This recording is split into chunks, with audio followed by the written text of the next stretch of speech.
There's nothing in this world that gives me greater joy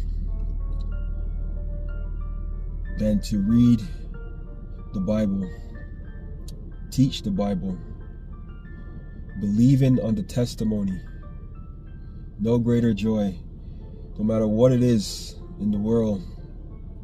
I was doing all manner of wickedness, but this is the true love, our first love. Today's reading is going to come from the book of Baruch, chapter 4 and verse 1. You know, Baruch is an underscribe to the prophet Jeremiah. But before we go there, let's go to the book of Joshua, chapter 1 and verse 8. It says, "This book of the law," talking about the Bible, "shall not depart out of thy mouth, but thou shalt meditate therein day and night, that thou mayest observe and do all that is written therein. For then thou shalt make thy way prosperous, and then thou shalt have good success."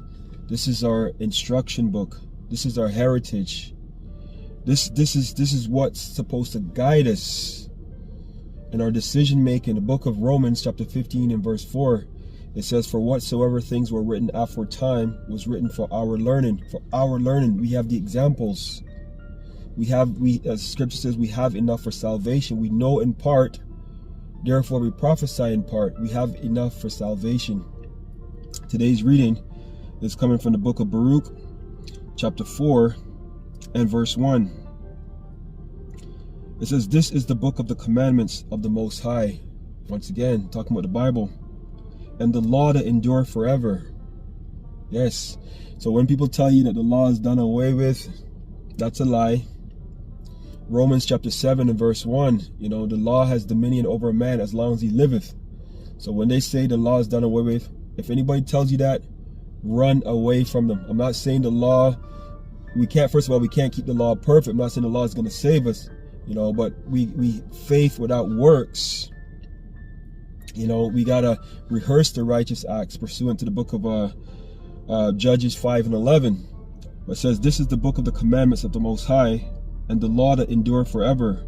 All that keep it shall come to life." This is life, the living waters. As it says in John 7:38, "He that believeth on me, as the scripture hath saith, out of his belly, his mind, shall flow rivers of living water." It says, "But such as leave it shall die." This is what sustains us. So that includes my epistle for today. I want to give all praise, glory, and honor due to YAHAWAH, BAHASHAM, YAHAWASHI, BAHASHAM, QADASH, and double honors to the elders of great